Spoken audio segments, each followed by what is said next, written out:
Hello and welcome, everyone, to another YouTube exclusive here for the podcast Wrestling Society. I'm your loving leader, benevolent host, and Midwest monster, Troy Adams. And joining me today, he is the Miz to my Shane O'Mac. He is Kyle. What is up, Kyle? That means I am awesome, right? Sure, we'll go with that. If that's how you want to look at yourself. I'm the Cleveland guy, so I guess I should have been Miz, but whatever. That would make me the best in the world, so either way. And a sweaty old man, so there you go. Well, I feel like one sometimes, so. All right, well, maybe we'll switch that then. And my dad's finally proud of me after all these years. Yeah, That's wonderful. Well, if you haven't guessed it, ladies and gents, and you should because you've seen the title of this video, we are going to be reviewing NXT TakeOver Phoenix and the Royal Rumble today. The Royal Rumble just was the longest show ever. Yeah, that thing, if you count the pre-show, which started at, I believe it was at 5 o'clock. Yep. This show didn't end until midnight. About 11:30, midnight in that range. It's geez. Oh my gosh, it clocked in at I think it was in total 6 hours, 50-some minutes. It was so long, so annoying. Does WrestleMania even last that long normally? I mean, not usually. Like it, but... it was a long haul. Don't get me wrong. I thought most of the Rumble was pretty good. Okay, I'll say this. Most of the Rumble was fairly average or above average. There were certain spots that were far above average. Some of it was just average, but nothing was below average. I'll say that. No, it was all around a solid show, I thought. I didn't regret spending my life watching this. So that's always a positive. Exactly. You didn't sit back and think, well, there's 6.5 hours of my life I'll never get back. No. Yeah, exactly. Yeah, and I've done that. There have been quite a few times I've done that. The NXT TakeOver Phoenix, it was a good show. Above average, but for a takeover, I thought it was subpar. There was some good stuff in it. All in all, I've seen better. But again, it was still above average, so that should tell you something. I've never, I haven't seen every takeover ever since they've been putting them on the network, but everyone that I've seen, none of them have been bad. No, and I don't want anybody to get the wrong idea. This was a good takeover. It was just, it's a difference between most takeovers I rate about a 4.5. This one I rate about a 3.5 altogether. So there was only one match on the card I thought was just average. The rest of them were slightly above average or well above average. It was great. I've heard some people refer to the North American title match as the greatest match they ever saw. I think that's a bit overstated. Yeah. I mean, it was a great match, but it wasn't Yeah, Johnny Wrestling versus Ricochet is never going to be bad, ever. In fact, it's never going to be less than great.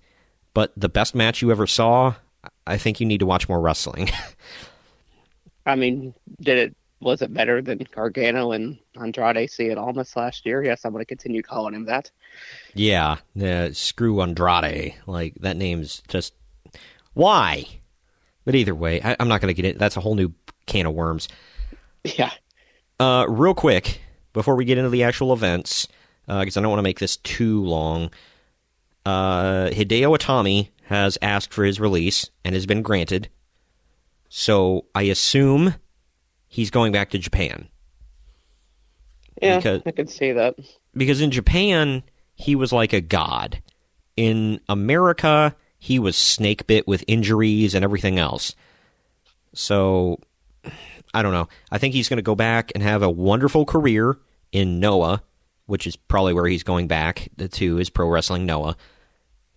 And, I mean, I don't know. I mean, I guess he could stay in the States and go to AEW or Ring of Honor or wherever. I just don't see that. I think he's probably wanting to go back to what made him a success in the first place, and, but I could be wrong. Yeah, this is kind of, I don't want to say surprising, but, I talked to, some friends who are watching who are tuned in to watch the Rumble, and, quite a few of them actually thought that they would actually put the Cruiserweight title on him at the Rumble. Not on the pre-show? On him. Okay. Yeah, no, I didn't think that for a second. Yeah, I didn't either, but it's like then a couple of days later, we get this news, so. Right. It's just unfortunate, he came into WWE with so much hype and excitement, and like you mentioned, the injury bug just continued to bite him, and he just couldn't really, find his footing, it seemed like. And what's funny is everybody talks about how hard-hitting and impactful the Japanese style is, and it is.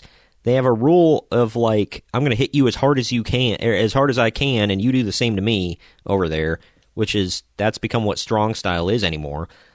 Yet, he comes over to America, and he gets injured after injury. Yeah. It's weird. And yeah, you wouldn't think so. You think they'd be hurting each other back and forth over there, but... Yep. Well, and like I brought this up to Greg in text message, speaking of other Japanese stars, Shinsuke Nakamura has not re-signed a new deal. People are speculating that he won't. And my thing is, if he does not, I don't see him going back to Japan. Even though he's Japanese and that's what he's used to, you can tell his style has become a lot more sanitized, and I don't think it's just because that's what WWE wants. I think that's what he wants too, because how long can you do that? Because he's been wrestling for a while over in Japan, and he's had a lot of really hard-hitting matches. How old is he? I want to say 40s. Wow. I'm not positive off the top of my head. Shinsuke Nakamura is, let's see, I was wrong. He's 38. Okay. Oh. But he's been wrestling for 16 years, or 17 years, almost. It'll be 17 in August. So, he's wrestled for a long time. He's gotten the hell beat out of him for a long time. So I don't know. He's probably, he's probably pretty beat up, and he wants to take it a little easy to, prolong his career. So would make all the sense in the world. Yeah, so I feel that if he doesn't re-sign with WWE, which I think is the biggest possibility, is that he will. I see him either going to Ring of Honor or AEW. I don't see him going back to Japan. But that's just me. I could be completely wrong. Last story before we dive into the review here, you wanted to talk about, there's speculation, apparently, according to WWE, Dean Ambrose, Jonathan Good, whatever you want to call him, has asked, has not asked for his release, but he said he will not be re-signing a new contract after WrestleMania. But the timing of that just seems too good to me. Like, his contract expires right after Mania. So... Yeah, and, like, initially when I first saw it, I didn't really think anything of it. I thought, well, damn, this really sucks. But after you stop and think about it for a minute or so, it's like, do you ever see WWE doing this? Announcing in advance that somebody will not be returning after their contract is up after whenever? Right. That's what... And Ramon was texting me earlier. He's like, what do you think about it? And I said, I'm skeptical. And he said, yeah, I think WWE's trying to work us based on real-life events.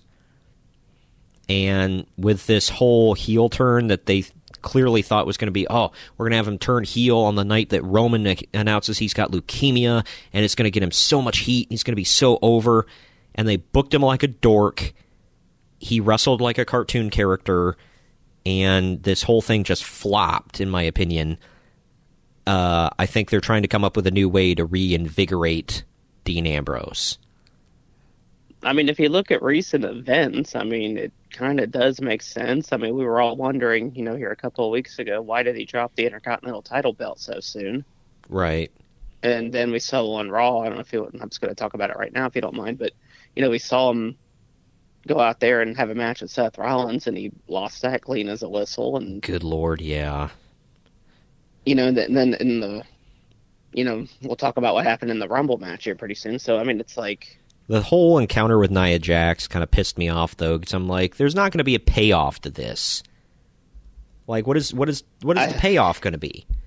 I hope it ain't a match between those two. I really have no interest in seeing that. It can't, like, it won't be. Like, all these people thinking that there's going to be intergender matches. Like, no, there's not going to be. Just put that out of your mind now. It's not going to happen. I mean, we saw one with James Ellsworth before he left. Yeah, but he got zero offense. So that didn't really, I don't know. That one was like kind of a false positive. You know what I mean? Yeah. But let's dive right into this here with this review. I guess, and I've seen excuse me, I've seen clips of this or pictures of this. You don't watch NXT TV, do you? Not regularly. Okay. I might tune in for an episode or two, but not. Okay. Well, the two matches that were recorded before TakeOver that aired yesterday or last night on the WWE Network were the Sky Pirates, which is Io Shirai and Kairi Sane. They defeated the team of Marina Shafir and Jessamine Duke in a tag match. And then the Forgotten Sons, which was Wesley Blake and Steve Cutler, defeated the Street Profits, Montez Ford and Angelo Dawkins. So they pre-recorded two tag team matches. I guess they're building up the tag team division. I realize one of them is, women's tag, but I'm wondering, and we'll get into it a little later, they're building up for Elimination Chamber the women's tag team title match. I wonder if that's going to include NXT women. Yeah, it very well could, because I've thought about, who are the team, what teams are going to be represented in that match. Right. And I've figured out 5. Like, I came up, even before these qualifying matches started on Raw, which we'll probably get to here in a little bit. But, before any of those even happened, I thought of, 5 of the 6 teams I've already come up with. It's there's 3 teams from Raw, 3 teams from SmackDown. Right. There's one team on SmackDown that I can't figure out. So yeah, we'll have to wait and see. But yeah, I don't think there's not enough women on Raw and SmackDown, or not enough women's teams. Even the, for lack of a better term, the Strange Bedfellows, kind of pairings. Even them. There's not. I don't think there's enough. So I think you kind of have to include NXT at this point, especially when you've got it right there with teams like Marina Shafir and Jessamine Duke, and then the Sky Pirates, and I'm sure there's others, and I'm forgetting off the top of my head. Unfortunately, Team Kick, which is Dakota Kai and her friend there, Tegan Knox.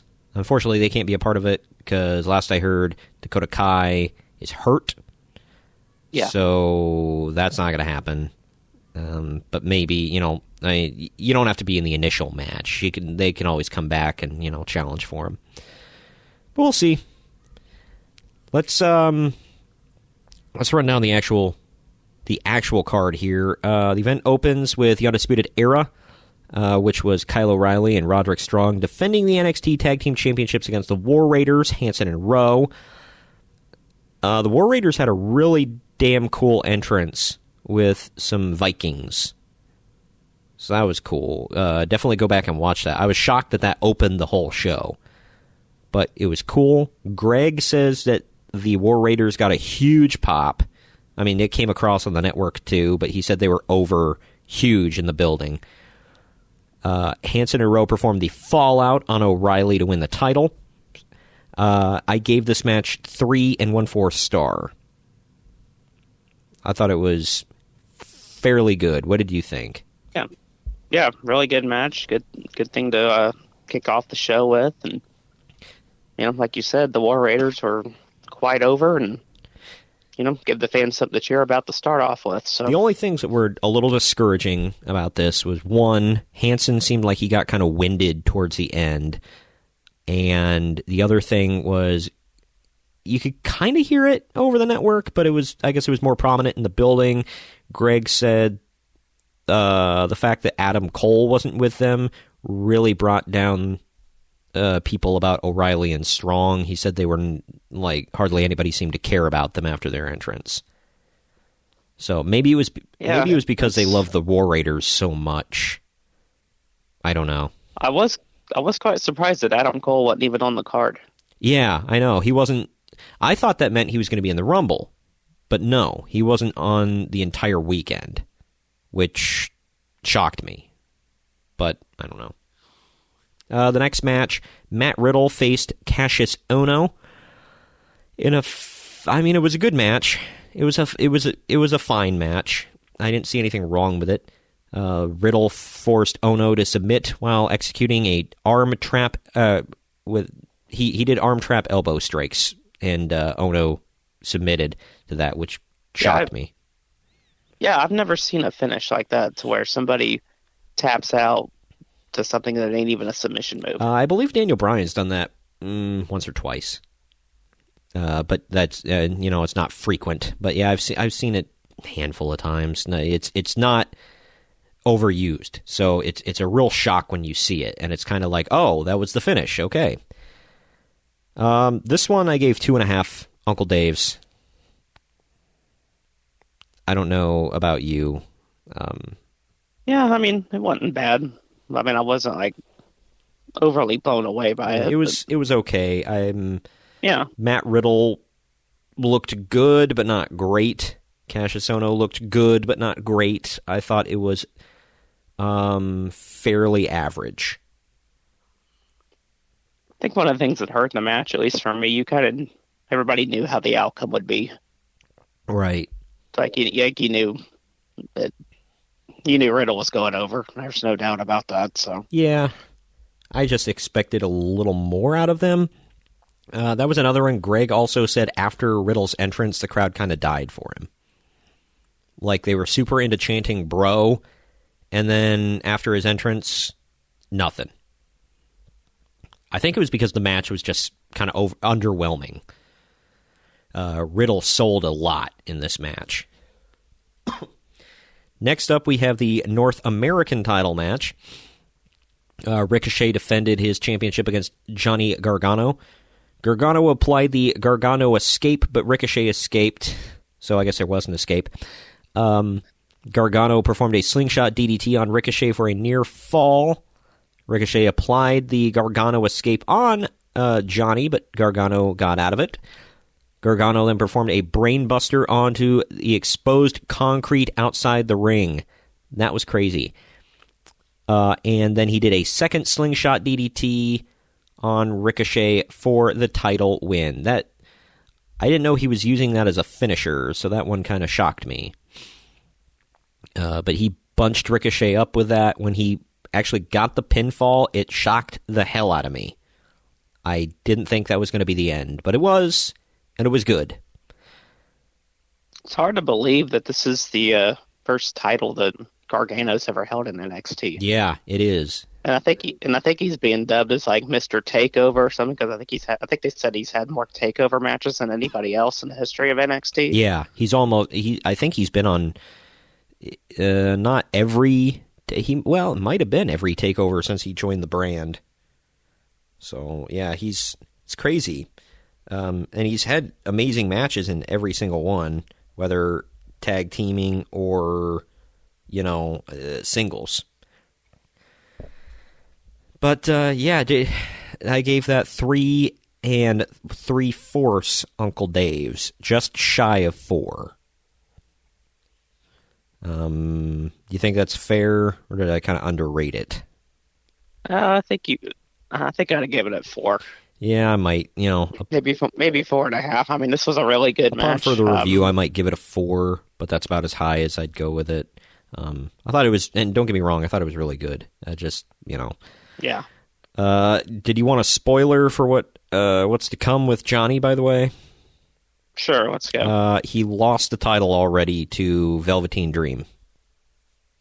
Oh, wow. Yeah. I'm a little sad. Like, I'm both happy and mad, because I'm like, dude, he just won the damn thing. Like, come on. Yeah, and I'm not. I don't like it when they hot potato titles like that. Right. It's just not a fan. Bad. Yeah, if you're gonna put a title on somebody, give them a decent run with it. Don't just have them. Don't put it on them for like a week and then have them drop it. Right. Well, next up we've got the women's title match here. Shayna Baszler defended the NXT Women's Championship against Bianca Belair. Belair attempted a 450 splash, but Baszler avoided the move and applied the Kirifuda clutch. Belair passed out, meaning that Baszler retained the title by technical submission. She got her girls to interfere in this match. There was some hair pulling. I gave it three Uncle Daves. It was good, not great. Yeah. I thought it was a solid match. It wasn't terrible. Have too many. I didn't have really any complaints about it. It's the first time I've ever seen Bianca Belair wrestle, and I've heard a lot about her, and I was pretty impressed. She's good. She's not at that level yet, in my opinion. No.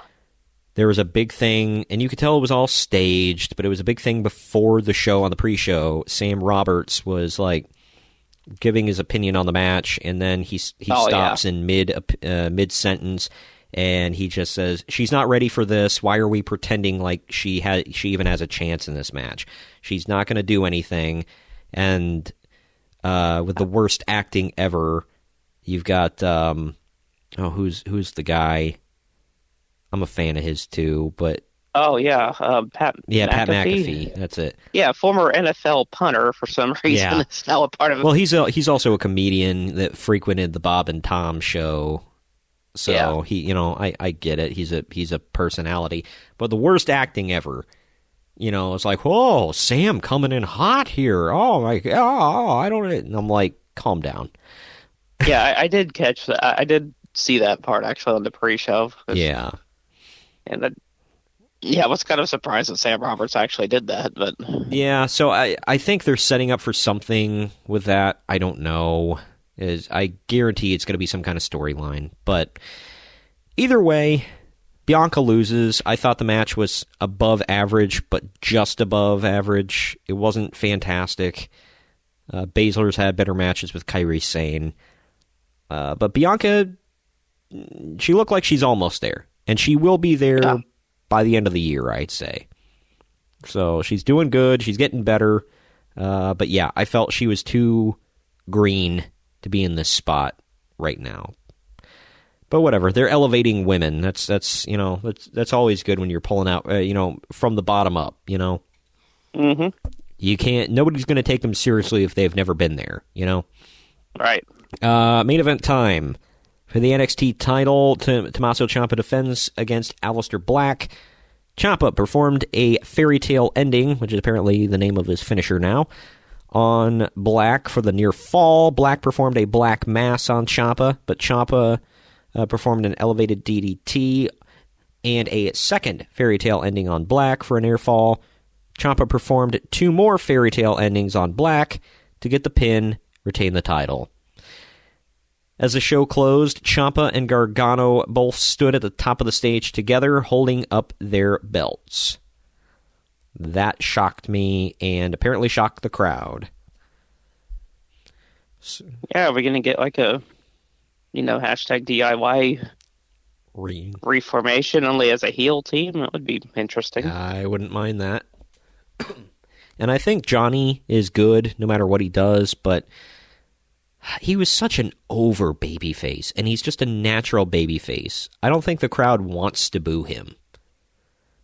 No. So I just think this is a really bad miscalculation on their part. Like, Tommaso is a natural-born heel, although Greg says he was actually getting cheered in Phoenix, which is like a first time. Wow. Yeah. He said the crowd wasn't super hot for that match either, which kind of came across on TV. They heated up at certain points, but they weren't like super hot for it like past Tommaso Ciampa matches. I don't know. I gave this one 3 1/4 Uncle Dave. I didn't think it was the best. Like, it was above average quite a bit, but not fantastic, you know? Yeah, I mean, it was... no, I mean, I hate to sound like a broken record here. I mean, it wasn't a terrible match by any means. I mean, Yeah. Like, I wasn't, like, overly blown away by it, but, I mean, it was a good, solid match, good, solid main event. And... Right. Well, after the event ended on the WWE Network, in a WWE.com exclusive, a confrontation between Aleister Black, Ricochet, Velveteen Dream, Johnny Gargano, Tommaso Ciampa, and Adam Cole was quickly broken up by referees and officials, but it continued into the gorilla position, where they were separated again by Triple H. After everything was settled down, Black, Ricochet, and Dream returned to the ring to celebrate. Huh. Greg thought that might be a curtain call moment where they're saying goodbye, but the fact that Velveteen Dream just won the North American title, I don't think so. Sure doesn't sound like it. Nah. But I don't know. That is TakeOver. I thought TakeOver Blackpool was better. If you get the chance, Kyle, if you still haven't watched that, you really need to, just for the quality of matches. It's fantastic. Okay. And if you guys have not watched it, watch it. It's fantastic. Even if you don't know who the people are, learn. You gonna learn today. Thanks for watching this YouTube-exclusive video for the podcast Wrestling Society. Don't forget to hit the like and subscribe buttons if you're picking up what we're throwing down. And of course, we always welcome feedback in the comments section down below.